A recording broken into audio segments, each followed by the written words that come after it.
here. Today's professional panel is on essential work skills for the workplace. So we're hoping to make sure we're here to answer any questions that you might have. We do have questions that we will be asking, but in case you guys don't have anything or get tripped up or are thinking, but we do encourage this to be interactive, so please raise your hand if you have any questions of our panelists here. My name is Melanie Baeza-McCrae. I'm the Employer Engagement Coordinator here at Mesa College. I'm also a counselor over at Cuyamaca College and happens to be a part of this panel as well. So I'll be taking a seat in a moment. And this is my colleague, Sean. Hi everyone, my name is Sean Fawcett. I'm one of the work-based learning coordinators on campus. So as Melanie mentioned, we have a few prepared questions that we're going to ask our panelists, and then we want to open it up for Q&A. And I just wanted to let you know we have some swag giveaways for those of you that do ask questions, so ask away. Hopefully that will incentivize you a little bit. Just a couple housekeeping items before we get started. You have a handful of stuff on your chairs. The first is just a work-based learning brochure. This is just a little bit about our office on campus. Our role is to help students connect what you're learning in the classroom and apply that to the real world. So we can help students engage with industry and get hands-on experience. We bring industry professionals on campus pretty frequently on campus, and so if you're interested in any of those things, please get in touch with us. We also have a panelist bio flyer. So our amazing panelists up here have provided a little bit more background about their education, their previous work experience. So take a look at this. This may spark some questions that you may have. We also have a flyer on 21st century skills for psychology students. So I know some of you are coming from Psych 255 and Psych 201. So Jay Van Kirk, your instructor, was a huge part of this within the APA. So we'll be talking about skills throughout this panel. Two more things, I promise. This sheet here lists all of our Career Fest activities in regards to our panels that we're having this week. So if you weren't familiar, this week is Career Fest. So we have, in addition to employer panels, we also have a internship and service learning fair tomorrow, Wednesday. Which was supposed to be by Mesa Commons, but probably due to the rain will be in this building. And then on Thursday, we have our job fair, which same thing was supposed to be by Mesa Commons, but will most likely be in this building as well. So if you're looking to get that hands-on experience and find an internship or a job, then definitely check those out. There's more details on here, as well as a map of campus where you can find each of those things. And then lastly, sorry about this, we do have a survey that we'll ask you to complete at the end, and we'll collect that at the conclusion of the event, just so you can provide us some details about what you gained out of this panel, and if there's any feedback or ideas that you have for future events that we can help improve. Sound good? Cool. And I'll just add real quick. If you need to use the restroom, it's down to your right here down the hall. And if you can please silence your phones right now, that would be awesome as well. So yeah, we'll go ahead and get started. Thank you. Cool. So for our panelists, like we mentioned, we do have some prepared questions. This is kind of informal, so don't feel like you have to go in a line. Also, don't feel like you have to answer every question. We want you to be able to share your experience and expertise with students. And again, we do encourage our students in the audience to be able to ask questions as well. So we'll go ahead and start off. We can have our panelists introduce themselves. If you can share your name, your job title, the company that you work for, and maybe a little bit about your education background. Whatever, I'll go. That's fine. No worries. So hi, everybody. My name is Kip Danbacker. I'll do my best to just hit these questions and make sure everybody has time to hit their reports. Let's see. My job title, I'm a business analyst. I work for the Navy. I'm not in the Navy. I was in the Marine Corps. Now I work for the Navy as a regular person. So that job exists. You can work for the government, and you can, this is a way you can find out about that. You can work for the Navy but not be in the Navy if you want to still serve in some capacity. So I'm a business analyst for the Navy. What that means is I do a combination of different things. I manage projects, I work with data, and I work with people to help the government save money and help fix processes for the Navy. So we could put more money towards ships and improving lives of people and spend less money on administrative stuff like paperwork moving around. Let's see, how did I get in my career path? I like psych, I like people. I didn't want to be a clinical psychologist. I thought I would go into organizational psychology. So I worked and got myself into HR. From HR, it was more transactional, didn't really dig that. So then I moved into the data behind the processes of HR. I thought that was really cool. I like how people link together into systems to move organizations towards being successful. I always thought that was really cool. So if I could do it all over again, I'd probably do the same thing I'm doing now. I like process improvement. I like data analysis. My undergraduate coursework that really stood out to me, I would say, was research methods and statistics. I loved social psych. I loved human motivation. I liked performance. But the two things that had practical skills that I could actually use in the workforce were stats and research methods. No matter what, you can apply that to what you do. Yep, before you go through and answer all of our Oh, my bad. I totally screwed up. Are we not just doing that? Oh, no, you're jumping ahead, which is I'm great. sorry, guys. Sharing everything about yourself. You guys just kicked me under the table. Real quick before we move on to the other Thank list, you. can you? Thank you. I thought we were going through the whole thing. My bad. We'll jump around a little bit. Can you Sorry. share? Can we edit that from the film? Yes, absolutely. Can you share a little bit about your education background, though? Okay, yeah. So I'm going to talk about education background. Cool. I have a bachelor's degree in psychology. I went to Mesa College. I took all the classes. Yeah, Mesa College, UCLA, bachelor's degree in psychology. Cool. Thank you so much. Yeah. Sorry, guys. I thought we were doing the whole spiel. That's called an elevator pitch, if you were unfamiliar. That was a long. We went 20 floors on my elevator pitch. My bad. Well, good morning, everybody. I'm Alex Kannan. I'm a lawyer. I run my law firm, Kannan Law Firm. We have offices in Spring Valley. We focus on immigration, criminal cases, and car accident cases as well. I speak Spanish. My two employees, my paralegals, speak Spanish. My interns speak Spanish. Our clients, as you might have guessed, speak Spanish, so we work a lot with the Spanish-speaking immigrant community. So I'm just very glad to be here. I'm glad to be here with such a cool panel. I'm glad that Melanie invited me. I tend to deal with a lot of stress and negativity in my line of work, so I always look for ways to just get out of the office. So thank you for having me here, and I hope this is useful for all of you. All right, my name's Ricky Pope. I also attended here at Mesa College, and it has changed a lot. And then after Mesa, I transferred to San Diego State, and then later to Western Michigan University, where I did a PhD in counseling psychology. Currently, I work at San Diego State University in the counseling center, and so provide therapy to students in a one-to-one therapy, group therapy, and also teach one class which focuses on students who were on academic probation, and helping them learn study skills and get off the academic probation and succeed in college.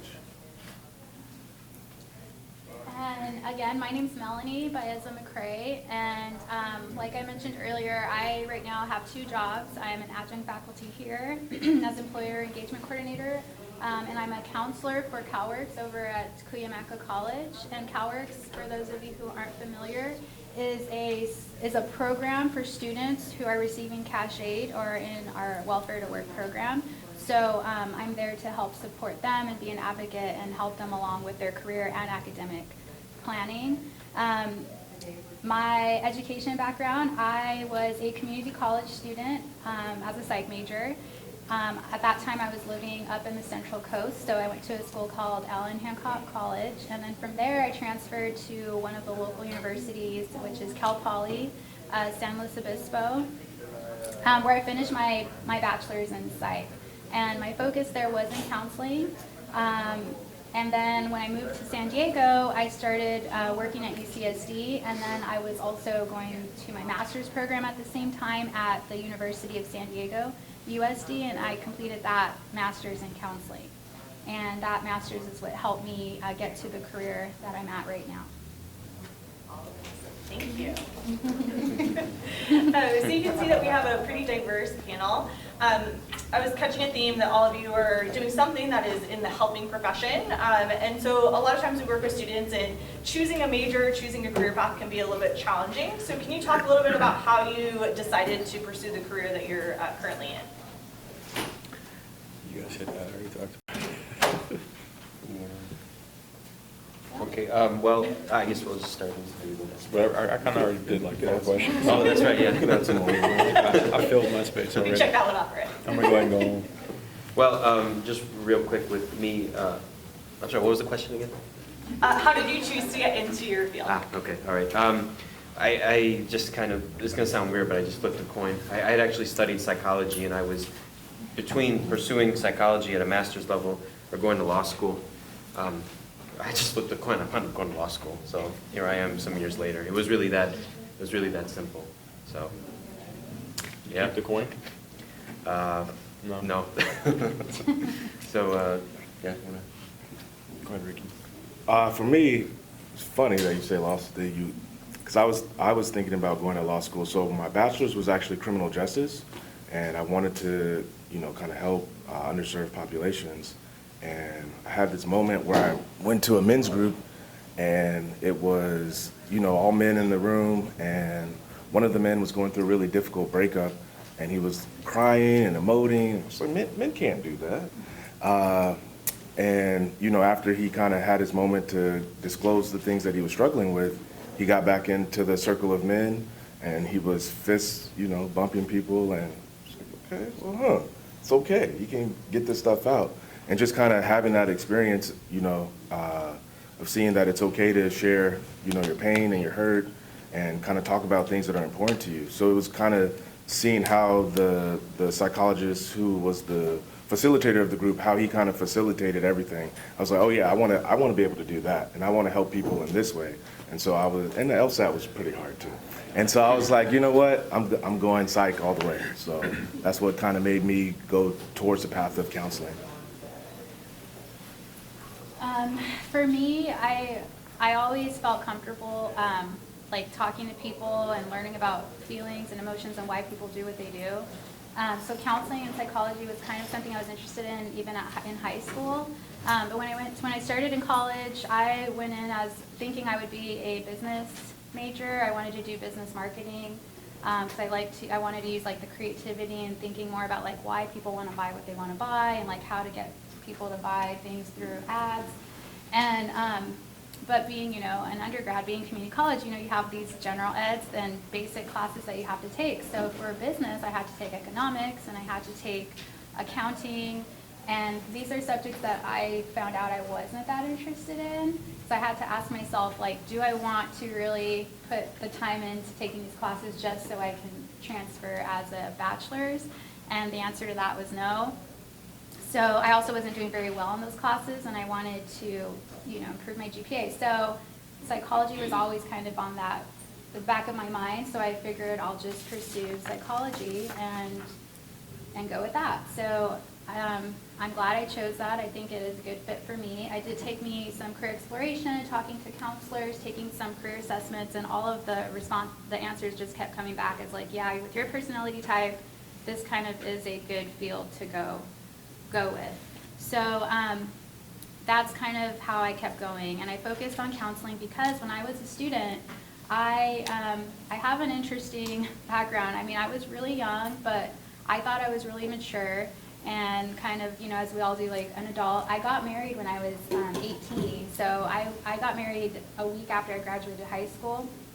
I went to high school in Imperial Valley, excuse me, which is where I was raised, which is, anyone here from Imperial Valley or know where it's at? So I don't have to, okay. That's one of my favorite desert areas. It's desert, yeah, it's total desert. It's about 2 hours east of here, so if you go on the 8 east and you keep on going past Alpine, past the mountains, you'll hit the desert, which is Imperial Valley. So I grew up there, and I guess, like, I didn't realize it until now. I'm in my 30s, but back then I didn't realize I was kind of trying to get away. Maybe subliminally, that's why I got married young, and that's why, I wanted to go to college elsewhere, because there wasn't really there weren't any universities. A lot of my friends, a lot of my peers got pregnant really young. Teen pregnancy rate was really high. drug abuse was really high, gang activity as well. So I was just ready to get out. So when I got married, my husband at the time was in the Air Force, and that's how I ended up in the Central Coast, because we were stationed up there at Vandenberg Air Force Base, and there was a local community college, Allen Hancock, and that's how I ended up there. So while I was there, because of my status as a military spouse, I was eligible for like EOPS programs and financial aid, and that's where I started talking to my counselors. And I asked, you know, what can I do to work on campus, because I want a job that's going to work with my schedule, I need to work. So they introduced me to the counselors who were running the Job Placement Career Services Transfer Center, and I ended up working there as a student worker. And that's really where I learned everything about academic counseling, transfer counseling, career counseling, and that's what inspired me to want to pursue psychology, but with the focus of doing like higher ed counseling, because I just wanted to help students like me, who we all know sometimes it's really hard to navigate and figure out what the heck is going on and how to best prepare yourself. So that's really how I ended up really where I'm sitting right now, is just kind of continuing on with that mentality of wanting to help people who come from backgrounds like myself. And at the time, like I said, I didn't consider myself a first-generation college student. I didn't consider myself a student of color.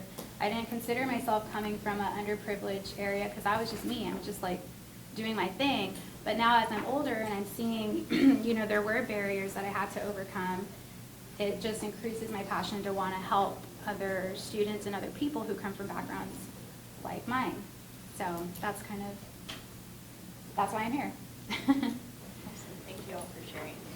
So oftentimes we hear about different career paths in psychology or counseling, business, and law, but we often don't always know exactly what that looks like. So can you give us an insight into what a day in the life for your career would be? You're saying just a day in the life of what I do on a daily basis at the office? Yeah, like your responsibilities. Well, I mean, it's interesting in my situation because I kind of have to split my life between doing two things. One is being a lawyer and other is being a business owner. And sometimes the two just don't go hand in hand. There's tension between both of them. But what an average day for me consists of is obviously checking in with my staff. I have 2 employees, 2 paralegals, so I need to check in with them to see how they're doing with tasks. I will probably go to court, whether it's for criminal court, to go visit a client. I'll, go to court in the morning, come to the office, and then I'll check in with my staff to see where they're at on assignments. Then after that, I'll meet with clients for consultations to, figure out how I can help them out in their cases. It's interesting since we do 3 different areas of the law: immigration, criminal, and car accident case. So it's never really a dull moment. We have an interesting variety of cases. So, and then I'm also having to check the bills, expenses. I have to check my numbers to see how profit's doing. I have to run payroll, which can be a considerable expense, but a necessary one. And in the meantime, I kind of have to do legal research on an issue as well, on a specific case. So it's kind of all over the place, but that's the joy and the beauty of it, and it's the challenge of it as well. And I'll just say this, just to go off earlier, to continue on a point I started mentioning earlier when I was answering the first question. I was studying psychology in undergrad, and I was doing a lot of volunteer work. I was helping in Chicago, because that's where I'm from Chicago.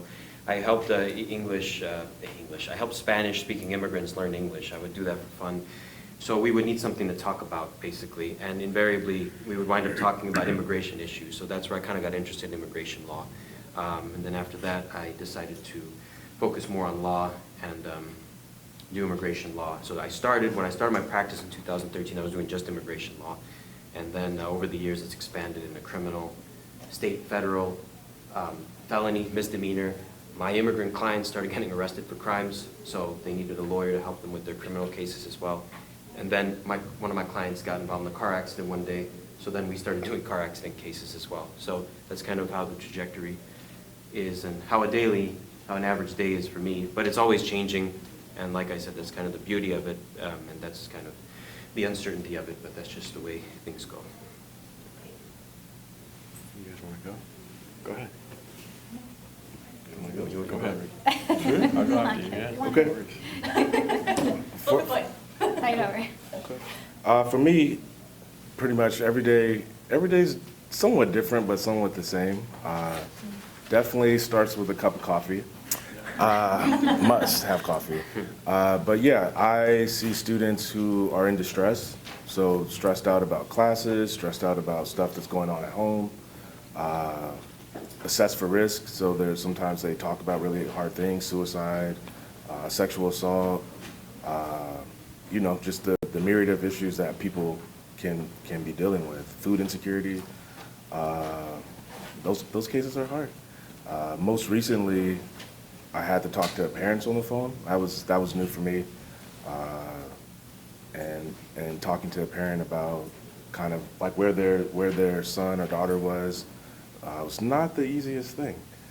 But that's what I like about being in the counseling center is that I have other staff that I can consult with, and I can talk to them about really hard cases and things that are heavy. And what else do I do? Another thing that happens, lots of paperwork. So all those writing skills, you'll put those to use. I write letters of support, so sometimes people have issues that arise that affect their academics, and so I'll have to write a letter that kind of explains that in a way, and hopefully the professor will be understanding, so I kind of support students in that way. Also consult with faculty on campus. So there at SDSU, there's this emerging program, I think it's on other CSU campuses, but it's called Project Rebound. So it's for formerly incarcerated students who want to pursue their bachelor's degree. There's a lot of programming, funding, and so kind of consulting with them to find ways to do like assessments. Apparently there's ways to get additional money with psychological assessments. So there's multiple ways that my degree has been able to help me to be impactful on the San Diego State campus. Okay. So I'm a business analyst. I work from home. Once, maybe every 2-3 weeks, I go in an office. My main office is in Washington State. We have one down here in San Diego. My day-to-day is a combination of interacting with people and interacting with data. So the people side is we're usually trying to solve problems in a business. So a problem could be new employee orientation. Maybe there's a couple required things you have to do to successfully be able to onboard a new employee. So what we do is we would map out visually the process, identify how long each step takes, figure out where can we save money, where can we reduce times, where can we get feedback from those people to improve a process. So there is some interaction there. I would use some of my skills that I've learned, just some is innate, some is through psych classes, right, through group work. Some is through research methods classes that I've taken. Another part of what I do during the day is I need to look at the data that represents what my company is, a construction company for the Navy, basically. That's what we do. And so one of the things I need to do is assess how well are we doing in different performance indicators in the life cycle of building a building or a bridge or whatever it is, and figure out why is something taking longer than it needs to. Do we have enough resources to build something?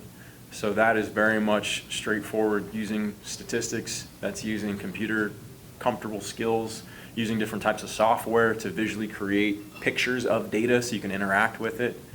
And those are things that I think I first learned here at Mesa College, in psych classes, in research methods, in group work, in Psi Beta, in Psi Chi. Those type of classes I think had practical uses that I can say that I apply now in my everyday. I'll speak to day-to-day as a counselor at Cuyamaca. I come in and I have like a schedule of students who have been scheduled appointments to see me, and so I'll usually have prepared for me like their files, and so their reasons for coming in would be like long-term planning, or because they're in a CalWorks program, which is a county and state funded program, there's regulations that they have to comply with. So sometimes they need paperwork that needs to be looked over, signed, and we have to talk about that. I ask them how they're doing, if there's anything that I could do to help them. A lot of times they have issues with financial aid or having to do petitions for financial aid. Many of my students over at Cuyamaca are not native English speakers. There's a huge population of Chaldean and refugees who come from the Middle East. A lot of them speak Arabic. I don't speak Arabic, but luckily we have a translator. So a lot of times I have the translator with me, and we talk and have a session that way. And I think at first it was hard for me to feel like I could connect because I didn't know the language. And I think when someone else doesn't know the language, they don't share as much, right? Because it's just different. But I've really kind of changed my way and my approach.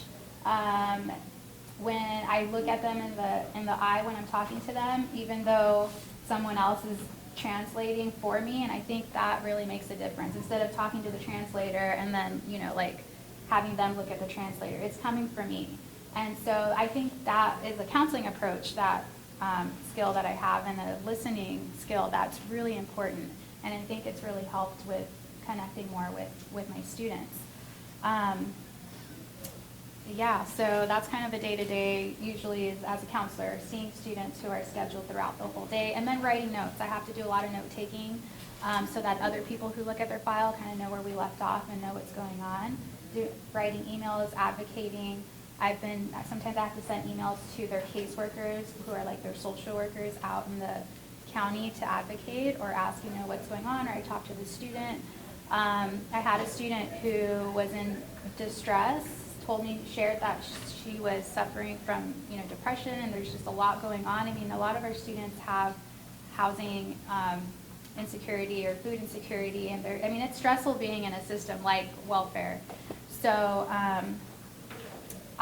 she was complaining that her caseworker wasn't answering her calls and wasn't giving her the resources that she was asking for. So I had to advocate and sent an email to her caseworker letting them know that I met with your client, this is what's going on. I really recommend, as her counselor, that you contact her with these resources. It's imperative for her mental health and for her success here as a student. So that's just an example of, as a counselor, of things that I would do for a student or a client.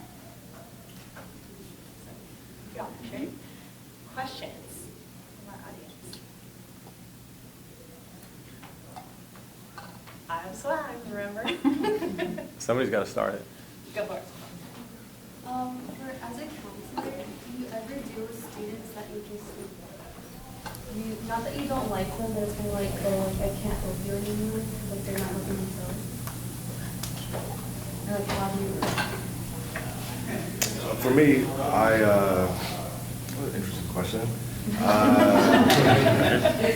In the counseling center, it's so, because I was saving this for one of the other questions, but it's a good question.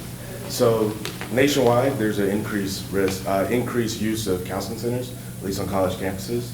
And so the demand for services is beyond what we can provide. And so at SCSU in particular, and other places I've been, we have a short-term model. So typically people get 6 to maybe 10 sessions. And so, sometimes people are carrying like a lot of pain and hurt that they've had for a really long time. And so we might do like a little piece of the work, but kind of what we do is connect them with open-ended therapy with someone in the community. So we might start the process of kind of exploring and maybe helping them reduce the stuff that's immediately concerning, that's kind of influencing their ability to perform academically. But then it's like, okay, this is like some long-standing stuff that, you deserve to work with someone over time, and kind of helping them find someone that's in the community that would be really good for them. So that's kind of what we do. I want to add that to answer your question, unfortunately, a lot of those people wind up in my office because they've been arrested for crimes. I can't tell you how many of my clients I wish would have met you and talked to you extensively for long periods of time, because they probably wouldn't be where they're at now. I did an interview, because when they come to me, they're at the end basically. Just a matter of, is it their first offense or is it their second, third, fourth offense? Because more offenses you do, the more time you're going to do in jail basically, in prison, and that's not going to really help most of the people. That's why another whole topic we could talk about, restorative justice and whatnot. But I met with one of my clients, a case I'm working on. He had a probation interview. He was arrested lives in Fresno area, drove down near Tecate, near the border, to pick up people who recently came here illegally. So he's getting paid chump change, not a whole lot of money, but he was going to pick them up and drive them and drop them off, basically. So they're already inside the U.S. They came here illegally, and they got in his car. he got popped by Border Patrol, he got arrested, and the guy doesn't have any papers. So now he's looking at a federal offense, which he's already pleaded guilty to. He's going to be sentenced. He has a very hard judge on his case. And after that, it's a virtual certainty he's going to be deported.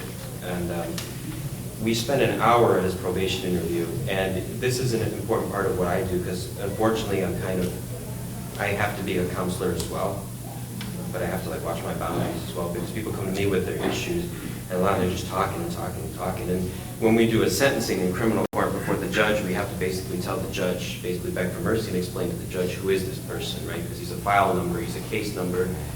Who is this person for the judge? And in this circumstance, this was a young man who came from an abusive household. His dad cheated on his mom, left early, wasn't around. He had to be big brother. He had to take care of his siblings in the household. There's a lot of pressure on him, a lot of stress. He wound up using meth, and then he got this girl pregnant. He has a daughter. He was working hard to deal with the stress. He would use meth, and now look at what's going to happen. He's telling us, I want to get out. I want to see my daughter. I say, look, man, you're going to be passed over to ICE custody. Immigration's going to pick you up once you do your time. Then you're going to be sent back unless you want to try and request asylum, which is not very likely these days, given the way things are.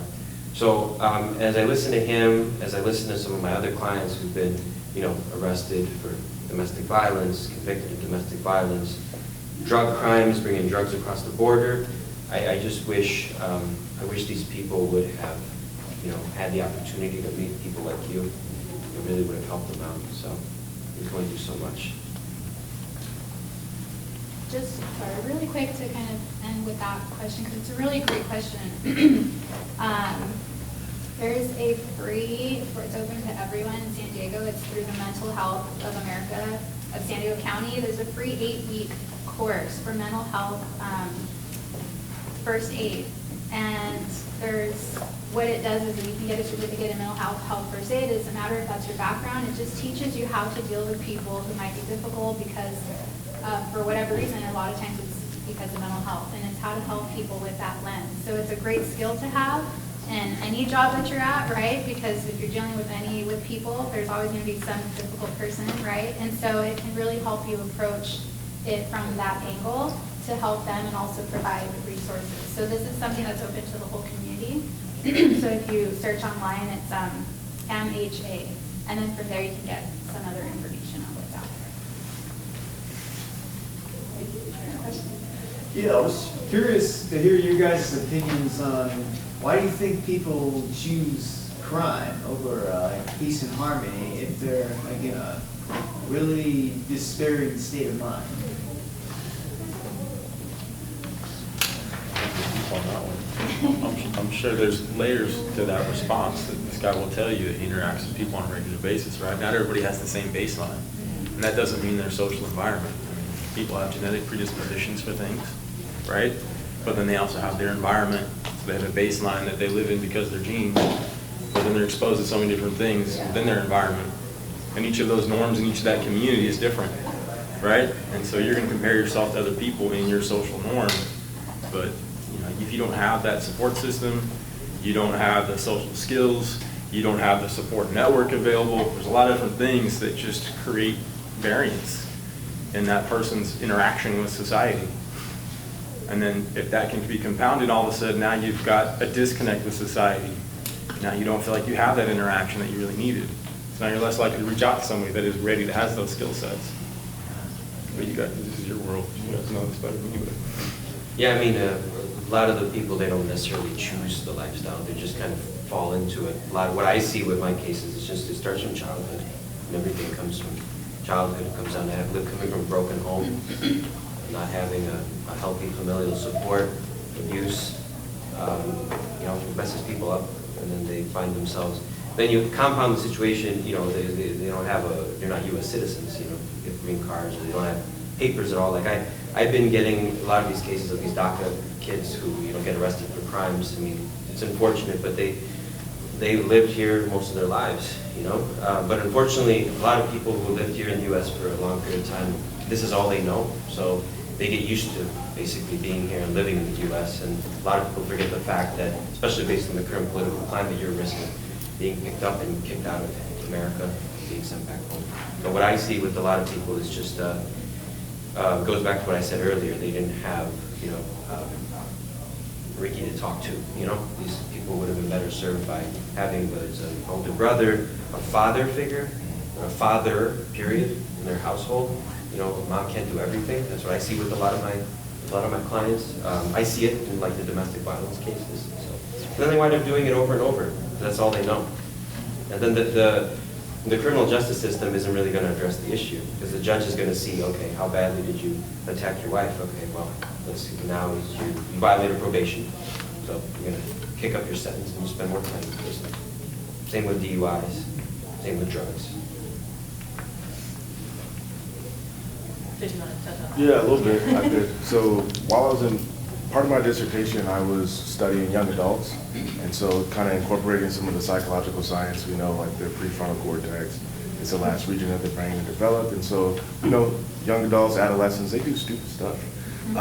And there's also this idea of committing crimes because of like economic, issues and disparities. And so I had this young adult who unfortunately or fortunately, however you want to look at it, got pregnant at an early age, and she got caught stealing diapers for a baby.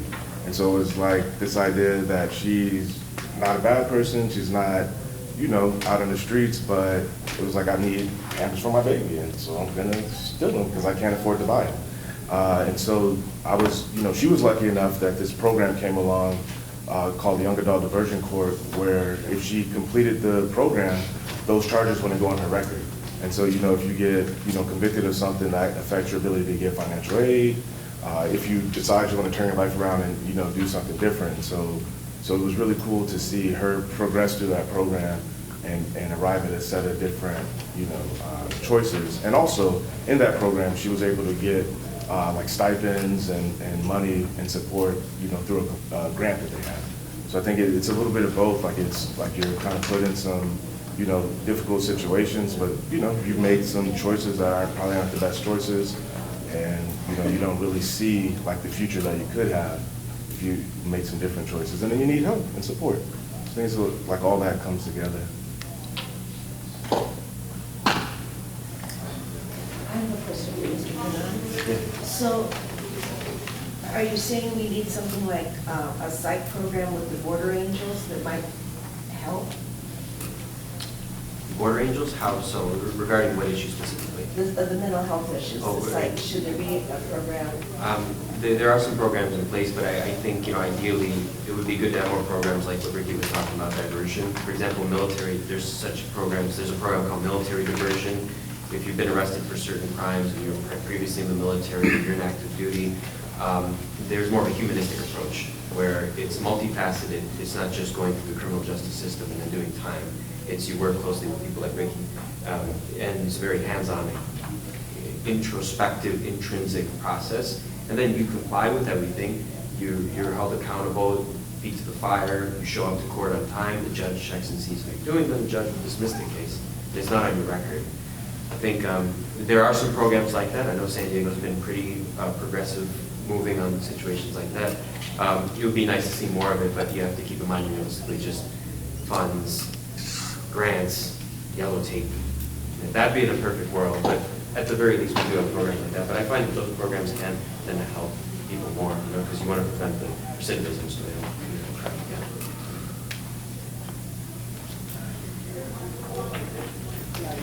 Hi, I have a question.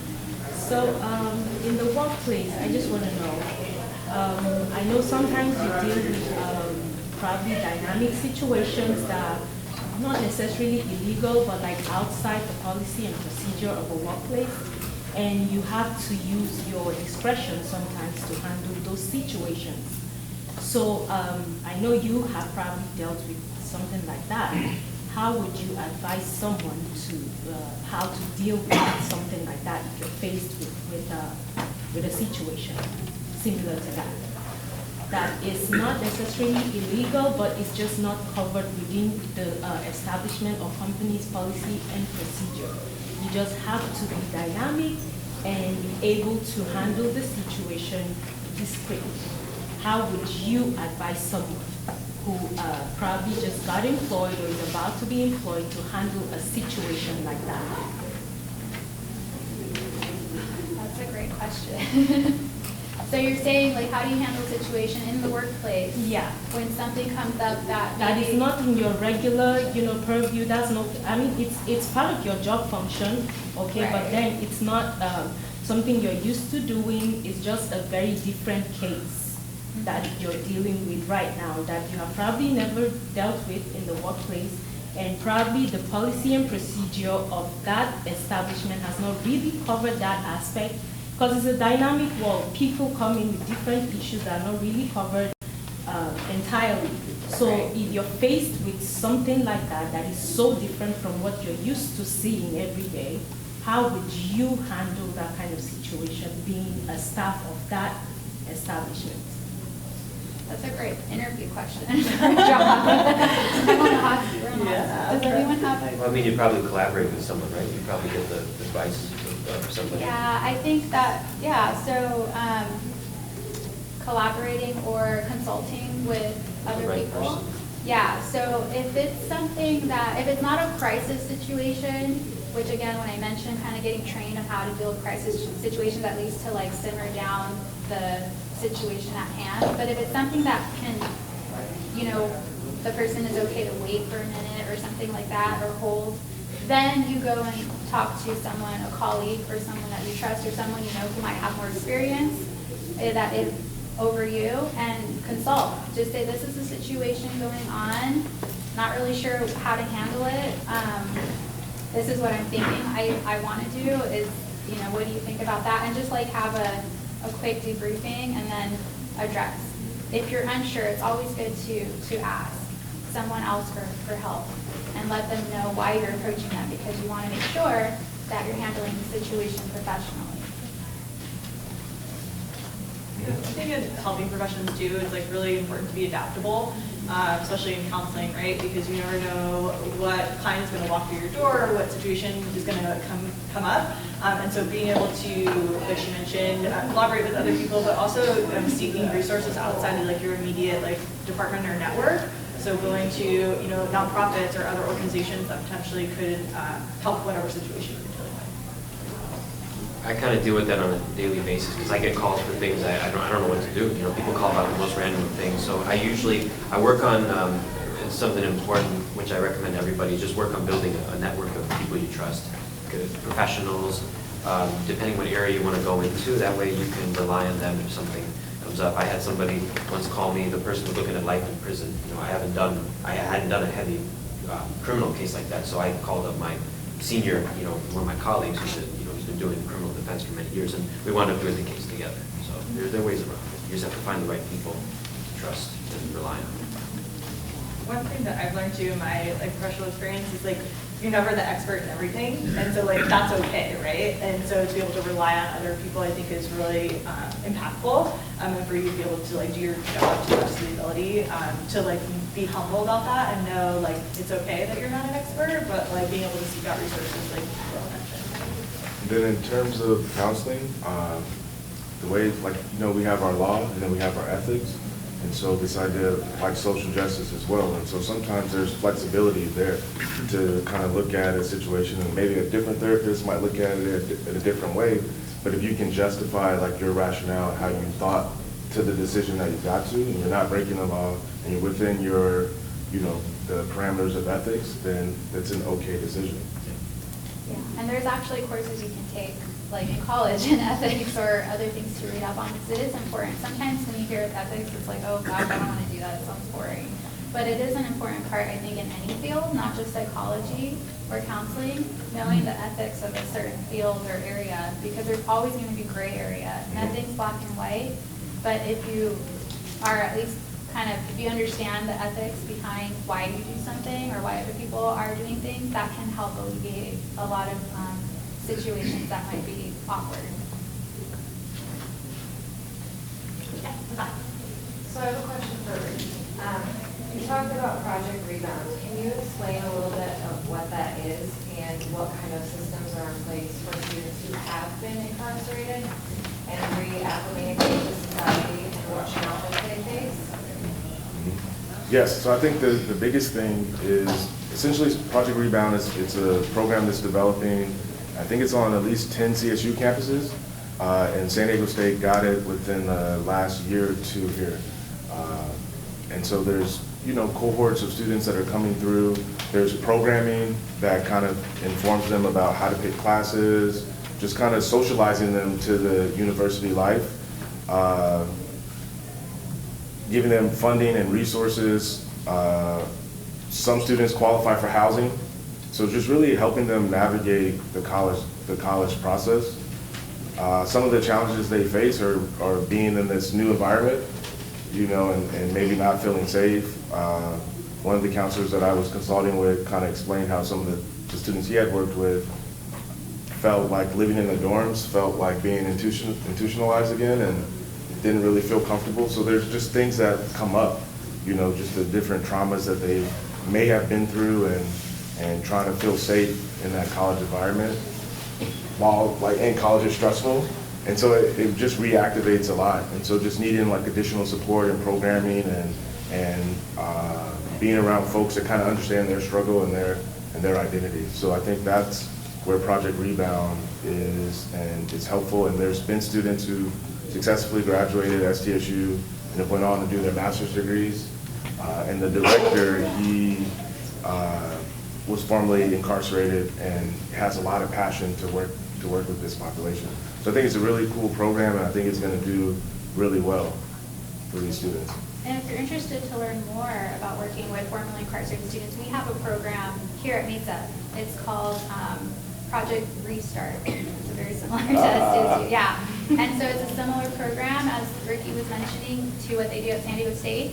We have a program here where they offer specific support for students who are formerly incarcerated and help them adapt, to life outside of the system. From workplace skills, how to work in a classroom. Some of our students, or some students who have been incarcerated, especially ones who were in for a very long time, imagine being, out of society for basically for 10 or 15 years, and then you come and technology's different, the way the world handles situations are different, and so you're kind of having to relearn a lot. Yeah, there was a student, he was working on a paper, and apparently he clicked on the virus, and he lost his whole computer. And he just didn't know. He just didn't know. And so there's definitely the gaps in knowledge about technology. So I have a follow-up question on what you both said. So a lot of times if you're convicted of a felony, you lose certain rights, like being able to vote or find a job. So those people who have been institutionalized for long periods of time, how do you help them overcome that challenge or gap of being able to gain employment later if they have been convicted of a felony? Yeah, I think that's a really good question, great question, and I think it'd probably be different for each person and different for each job or profession. Like we know there's some professions that you just can't do. Like if you have a conviction on your record. I think for me, from a therapist standpoint, it would be helping them make sense of their story, their narrative, and helping them be comfortable with telling whatever aspects that they want to tell, right? I think there is some strategic navigation, and so the professor, he disclosed to me kind of his journey. He had a PhD and couldn't get a job, and so it was like a friend of a friend that took a chance on them, and as he got through the interview process, some of the feedback was maybe don't disclose all this up front, like in your personal statement, maybe just take that out, right? And so I think every situation is going to be a little different. But I think that I would imagine that it's really making sense for any client that I would work with, making sense of the hurts, the pains, the traumas, and how that's brought you from there to the point that you are now, and being okay with that. And I think on top of that too, making sense of it, but also making sure for the individual and a person who's a supporter of that individual is making sure they know their rights and, can make sense of what their situation is, because as that can apply to someone who, is formerly incarcerated or has a record. I mean, it's the same for anybody who might have something that might hinder them from moving forward, right? Whether it be a disability or, immigration status, or what have you, right? So it's learning what your rights are so that you know when someone's violating those rights and you can speak up for yourself, as well as knowing what resources are out there to help you, and then how can you market yourself, how can you show your strengths, so that people, you know, can want to hire you and want to utilize your strengths at their place. And piggybacking on that, when I was working in the court system, the program, so there was spoken word artists.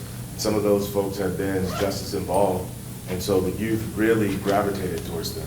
It was like, oh, you get this, you understand, and so they had to, you know, contend with maybe their embarrassment or shame or the fact that they were incarcerated once. But I'm glad they did that work, and so the youth that I were really able to connect and benefit from those folks. And so I think that, you know, if you can kind of move past some of those pains and traumas, you can really position yourself to work with that population. And then if you want to look at it from a legal standpoint, you can explore avenues like post-conviction relief, like expungements. We've had clients who, you know, they plead guilty to a crime, but the prosecutor agrees in certain amount of years it can be reduced to misdemeanor, and they want to oppose an expungement. So expungement is basically when you clean your record of a prior criminal case, right? The arrest record is still there, but the conviction is gone. Unless you apply for certain government jobs, you still have to reveal it. So I have actually a friend of mine who was former law enforcement. He was a former sergeant. He got convicted of domestic violence, and that basically kicked him out of the force, and he was left with nothing. So he qualified to do an expungement. We did an expungement, and now he was able to get a job as a teacher. So these are benefits which can greatly help individuals get a fresh start legally, because if you get it expunged, depending on as long as you're not applying for a specific commercial fishing license or a specific government job, you can actually put on the application, have you been convicted, or if anyone ever deposes you in a civil case, you could say, no, I haven't been convicted. That helps people practically.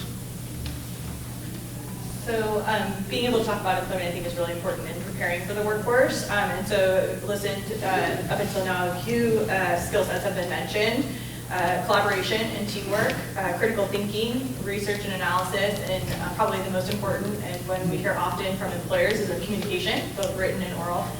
So do you have any advice or recommendations for students of how to develop those skills, so that way when they leave Mesa or they're done with their education, that they can enter the workforce and be prepared? It's all right. You guys, this is good. Yeah, absolutely. I would say that the skills that you can learn here are interacting in groups of people and managing different things, like say Psi Beta is a National Honor Society in psychology. You have your research methods classes. Any opportunity where you are forced, willingly or unwillingly, to work in groups of people and work together for a common outcome, just think about that. That's a related skill that you're going to now go work with a different team to do something else at a job somewhere. So if you can practice that skill, right, and you can have a measurable outcome, research methods is really good for that, because you worked in a team, you have a product, you know, you can say with this much significance we found this result. You can talk about your experience in a way that is relatable to a job, that helps. So those are the practical skills. I think interacting with people, working how to work in groups, challenging yourself to do one thing that you're uncomfortable doing is extremely helpful. Example, do a presentation. Meet one person in your class that you're not forced to work with. Do those things that make you uncomfortable now in this smaller group, so when you get to an environment where people don't look the same as you, maybe they wear different clothes, they're older, whatever it is, like, it's a little easier to do those sorts of things. The other I'd say is networking. Now that you're in this school and you have professors around you that are dialed into this community, or people that are willing to spend some time and talk with you, like, if you see any sort of common factor related to them, or you're hearing what Ricky says, and you say, that sounds kind of cool, I'd like to hear more about that. After this is done, you reach out and you talk to them. You say, hey, can I set up a time to talk with you? You can call it an informational interview, whatever you want to do. Just, can I call you and ask you a question? You've now done something that you weren't comfortable doing before. You've practiced that skill, and who knows where that link will take you. I think take advantage of this time to try new things, learn about yourself in the process, develop your network of people, try new things, get comfortable interacting with other people in group settings. Those are things that no matter what you do will lead to success in wherever you go next. If it's a job, an organization, Those are the common skill set you have to have regardless of what you go next.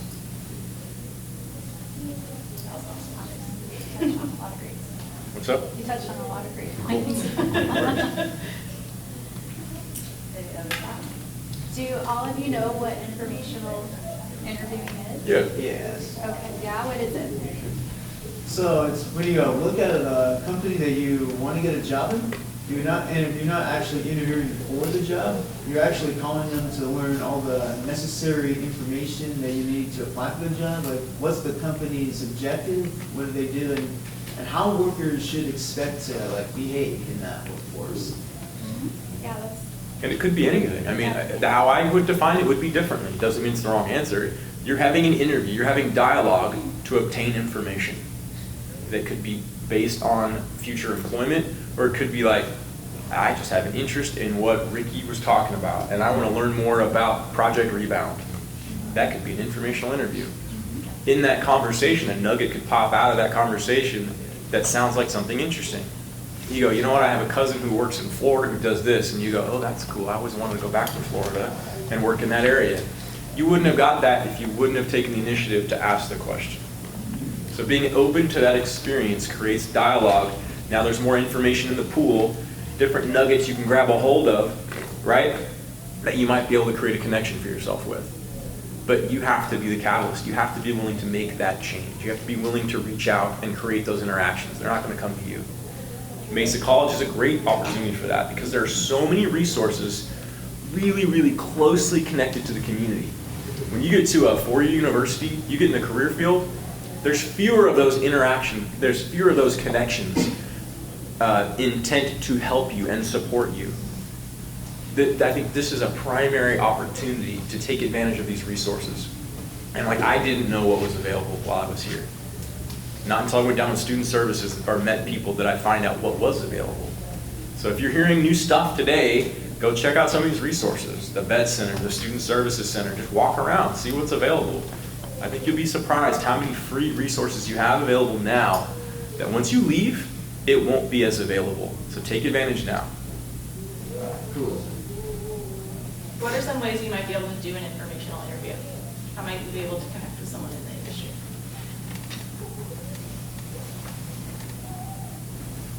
Don't think about it as like a structured, like, I'm gonna do this job someday. Like, how do you get information from somebody? I think it's an interesting point we're talking about because I don't think, don't mean to speak for the panel here, but I think we can all agree that even us speakers, we do this to this very day. We're still doing these kind of informational interviews. I know I am. I mean, you never really stop connecting and networking. Like, I just sent out a couple emails this morning because I want to get more experience in federal criminal defense cases, right? So I reached out to some attorneys who I met some years ago saying, hey, if you remember me, we met at this time, I want to meet up for lunch or coffee, and I want to just pick your brain, I want to learn more about it. We're doing it every day, so it's not like something out there that's separate from you. It's something I think everybody should always be doing, because when you're doing it, that means you're still hungry to learn more, and that's how you're successful in life. I mean, this institution obviously is a great educational institution. Just look at the diversity of the speakers here. There's a lot of opportunities, as Melanie was saying. There's a lot of opportunities here at this college, and then when you go one step further, there's a lot of opportunities in this country. I mean, this country has unlimited opportunities for jobs, for education. I mean, there's some countries you go to and they're heavily regulated. You can't do certain things. You can't reach out. You can't talk to certain people. You can't talk about certain things. So it sounds kind of cliche, but everything is here. It's just at your fingertips. You just have to figure out a plan. And how do you figure out that plan? My advice is very simple. You know, I've pushed these points before, and I push them again. You get up early. You show up to work on time. You don't make excuses for things. Don't procrastinate. And take accountability for your action. Take accountability for your thoughts. Even the smallest thing. I'm always dealing with that, whether it's with clients or staff in the office. Many different temperaments, many different moods. Someone cuts you off on the road, remember to make the choice if you want to get angry or not. You get angry, that's going to filter into the next thing you're going to do, the next meeting you're going to have, and you're going to complain because your coffee's cold. And you're going to, we do this stuff. We do this stuff unconsciously. We do this stuff unconsciously, and it all adds up, and then you go home and your loved one's like, why are you in a bad mood? What happened? Nothing really bad happened. Nobody died. You know what I mean? It's just But we kind of need to take a step back, and if everyone would do this, I know a lot of my clients wouldn't commit the crimes they committed because they would have had accountability for their actions. So think real hard about it and understand you're making a decision, you're making a choice, you know? And then like what Kip said, just step out of your comfort zone. That's really important. Yeah, Kip hit two of the points that I thought were really important. Tolerating discomfort and being open to experience. With a lot of students that I work with that are at the San Diego State University, I'm encouraging them to go talk to their professors. So like if you're interested in engineering or you're interested in biology or if it's psychology, these people went and got a PhD, they want to talk to you, they want to talk about their research. No one else wants to ask them questions. Go to the office hours and ask lots of questions, and then it leads to opportunities.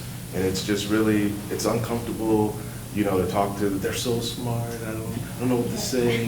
And so, but they want to talk to you about research. And just for me, like, you know, I didn't tell my whole story, but, you know, I grew up here in San Diego, I dropped out of high school, I came here to community college, got a GED, took my first philosophy course, and it was like, ooh, this is college, I could do this. You know, we're just arguing and debating and talking about the, you know, the meaning of life. I was like, oh, I could do this.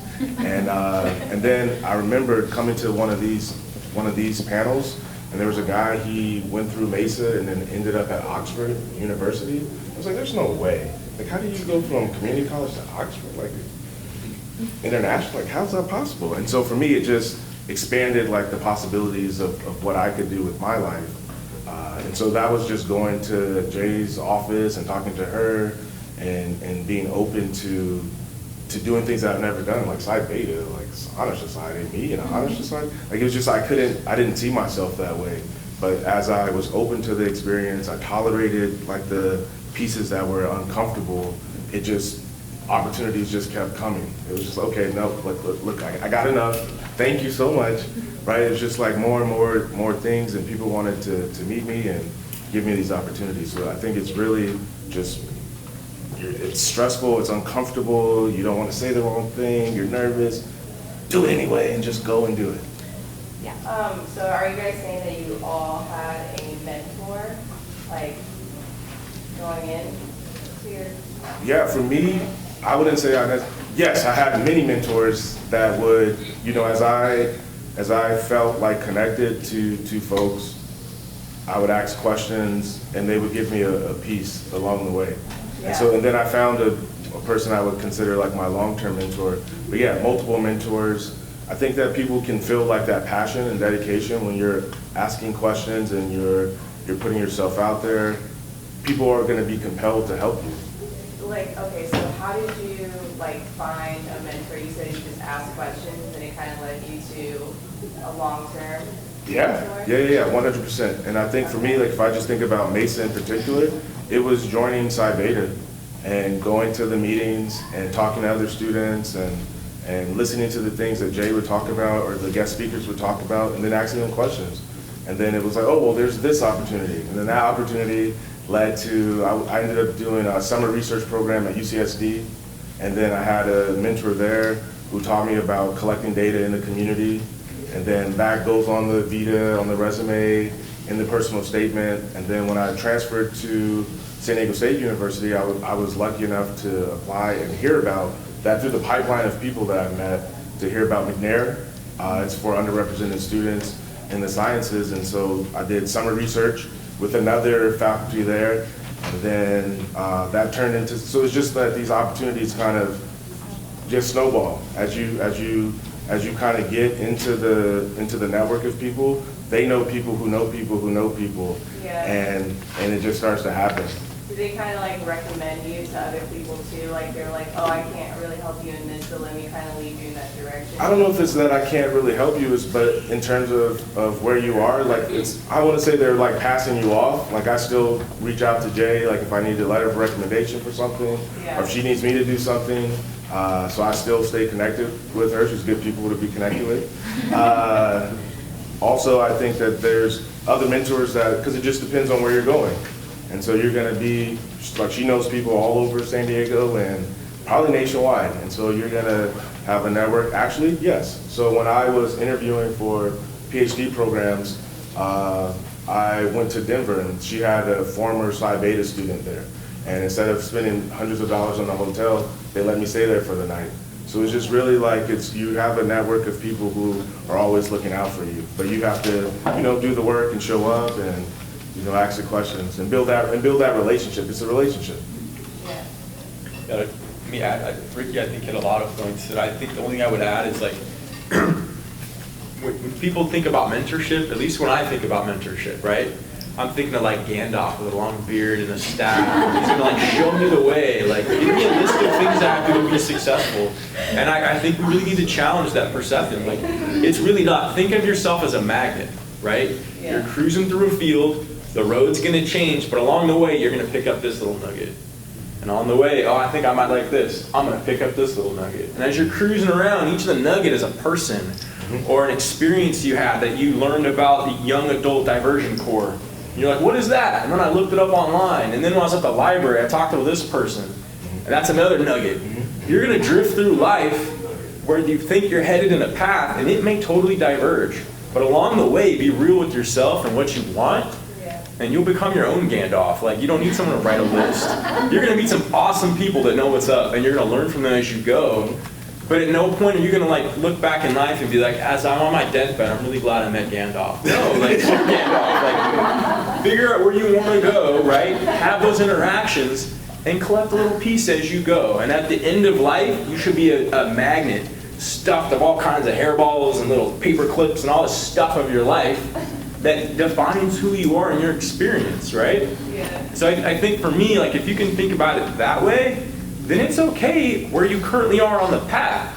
Because you look behind you and you're like, look at all this crap I've collected, look at all the stuff I've learned in life, right? You're hoarding experiences. Yeah, like you got it, like that's it. Like your pocket should be full of experiences and interactions with people so that you figure out where you're headed, and then you kind of mold that and you change it as you go. And then you can help someone later. You could Yes, yeah, Yes. so. Exactly. Yeah, okay. Absolutely. Which fulfills you in the same way, and then you kind of see a new perspective from their eyes. So become a hairball, right? So, Hairball, that's kind of gross, but like, imagine throwing a magnet on your floor. What are you gonna pick up? I think Kim makes a really great point, though, about the, joking aside, right, about Gandalf. Like, we're all people, and like, our panelists are people. They enjoy helping others, and you'll find that in whatever industry you go into. It's just about tapping into those resources, and like they all have reiterated, stepping out of your comfort zone to be able to take that first step, to be able to like ask that first question, to make that first contact. But you will find those people and drag that hairball along the way, for sure. I was just gonna add, for those who are like I was or I am, I'm an introvert, and I'm usually shy, with people I don't know. So like what helped me is being a student was really like my easy ticket into talking to others and networking, because I had that student card, because then it was like, hey, I'm a student at whatever school, and I'm taking this class and I want to learn more. That's a good intro. So you don't have, if you aren't used to doing that or you don't like to do that on a regular, it can kind of help get you in there. And then people are really open to helping students, right? They know you're trying to learn, and they want to help you learn.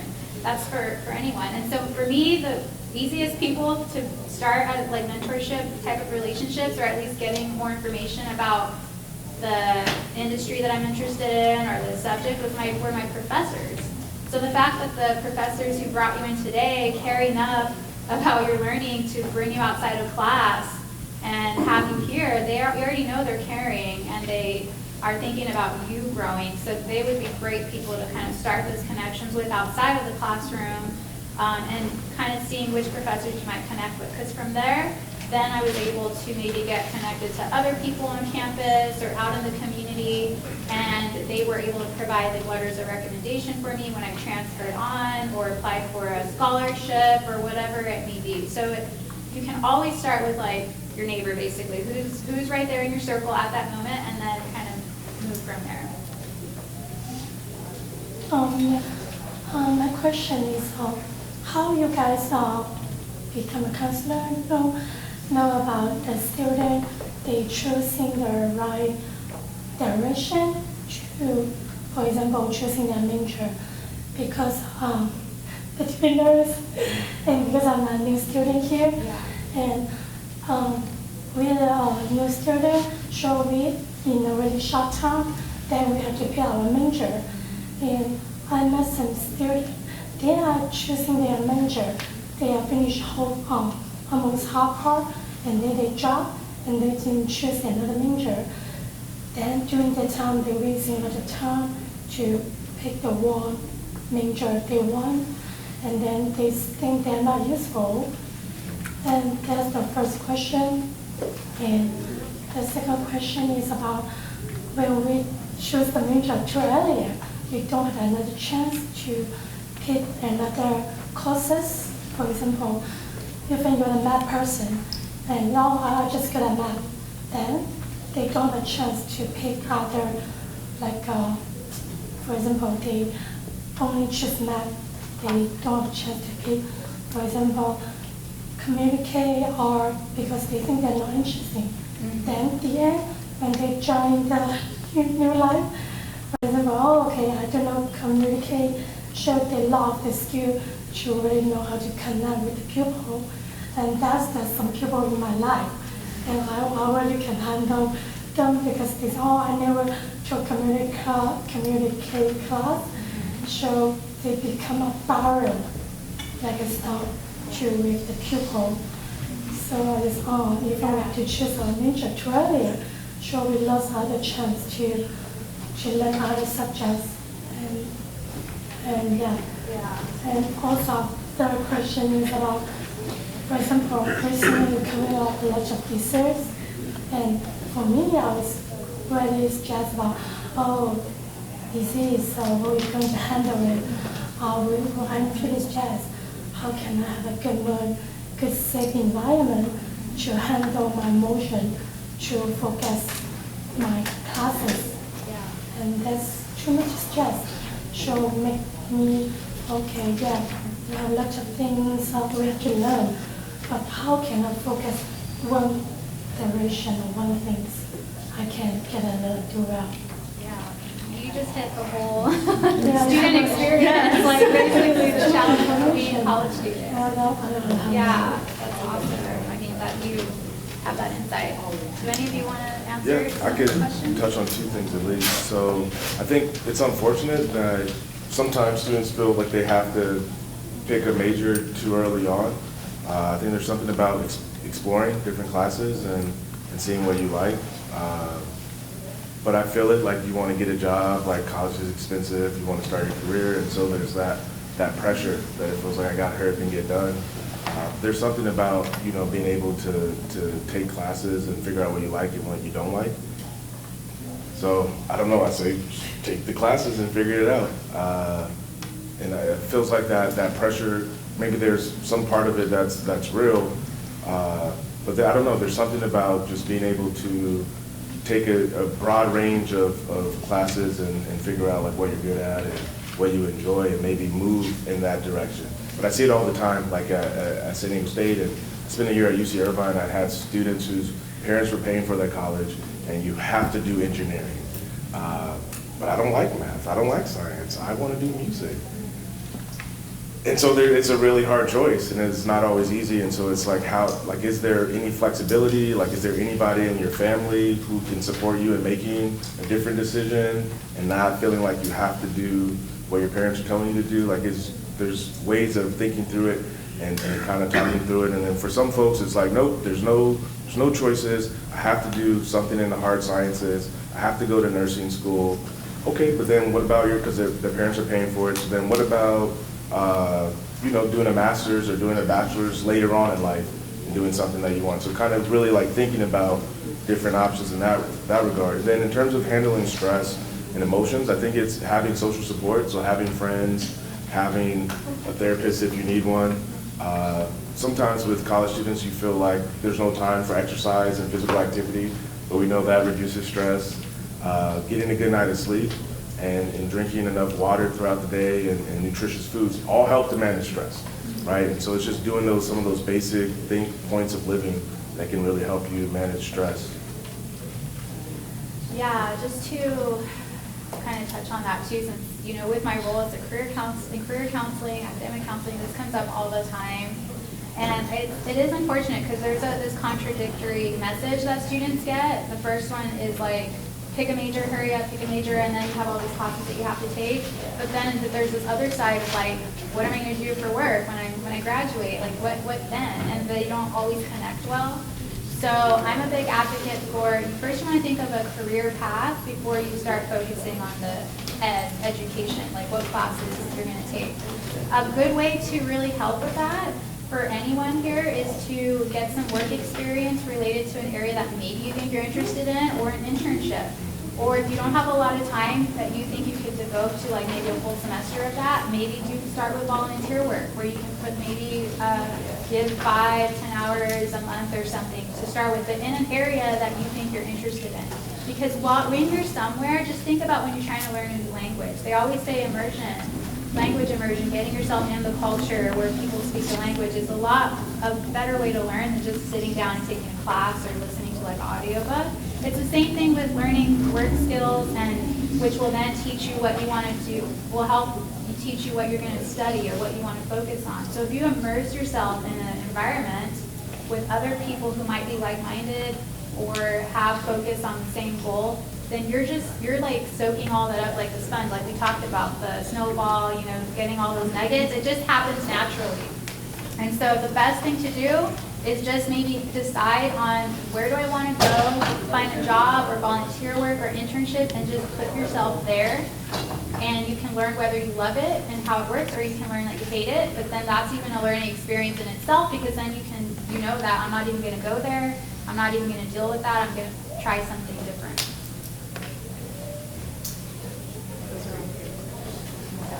So we have 5 minutes left. So just a reminder, if you can complete the survey, you can just leave it on your chairs when we're done.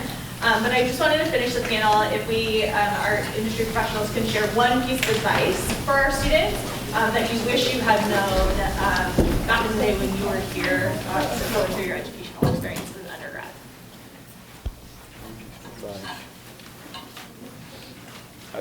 Go ahead. I was just saying, enjoy the journey. There's going to be a lot of uncertainty along the way, but that's life. Anyone who says they have it all figured out, I don't think that's really true. So just enjoy the journey. Associate with the right people, and focus on what makes you, or what genuinely interests you. Just keep in mind what we talked about today with these informational interviews. Volunteer work is very important. That gives you an opportunity to connect in an area, something you want to do. So just enjoy the journey. Life's short. I think for me, I would say be honest with yourself, and don't be afraid to ask people you trust for feedback. I think that life lesson will carry you where you go, because you think everyone around you is in a rush to get where they're headed, but it doesn't matter what they're doing. If you're real with yourself and what you want and what you're trying to go get, maybe you don't know how to get there, but that's part of being real with yourself, and then asking for feedback from people you care about to help build that plan. So be real with yourself, and then don't be afraid to ask people you trust for feedback. For me, I think that it's okay to fail, and I think about the acronym First Attempt in Learning. And so sometimes when we're trying to learn something new, we make mistakes, we come short, and just kind of being okay with that, to put yourself out there, to take a chance, to take a risk, and if you fall short of that goal, just get up and you keep going. I would say, and I think it was a theme here too, no matter what your background is, even if it's not in counseling or psychology, just really practice human connection. Just connecting, learning about somebody. It's really hard to judge someone when you know them a little bit better and you know their background and where they're coming from. And to just be humble and open to having that human connection with anyone. I mean, literally. So that makes us, I think, better people, and it also helps us learn more about ourselves and more about the world. So just wherever you are, just take that time to kind of take a breath and be like, okay, where's this person coming from? Or if you're thinking someone's doing something wrong or against you, maybe take a step back and don't take it so personally, and think of what in their life is maybe making them do that. I like to think of like, if I'm like worried, oh, I shouldn't leave my computer here, it might get stolen, like if I'm gonna go to the bathroom really quick, okay, that might be true, but sometimes I'm like, you know what, I trust that people are good, that I'm just gonna be gone for 3 minutes, and if someone does steal it in those 3 minutes, then obviously they needed it more than I did. I mean, I kind of have a mentality like that. The computer's kind of a big deal, not if only, you know, it could be something smaller that's less of value to you, but just kind of having that mindset that instead of everyone being bad or out to get you, coming from a place of connection and why people are where they're at in that point in time. I think those are all really good points. And I just want to point out too, you don't necessarily have to go outside to find your network. You all are taking classes here at Mesa. Like Yeah. in each of your classes, you have 10 to 30 other students that you're interacting with on a daily basis. So start there, start small, get comfortable with that concept of meeting someone new, and then expand your network. Then talk to someone else on campus, your professors, or go to student services, and then outside in the professional world as well. So don't feel like you have to make a huge leap right away, but you all have the ability to be able to do that. So how were our panelists today? Pretty amazing, right? Can we give them a round of applause?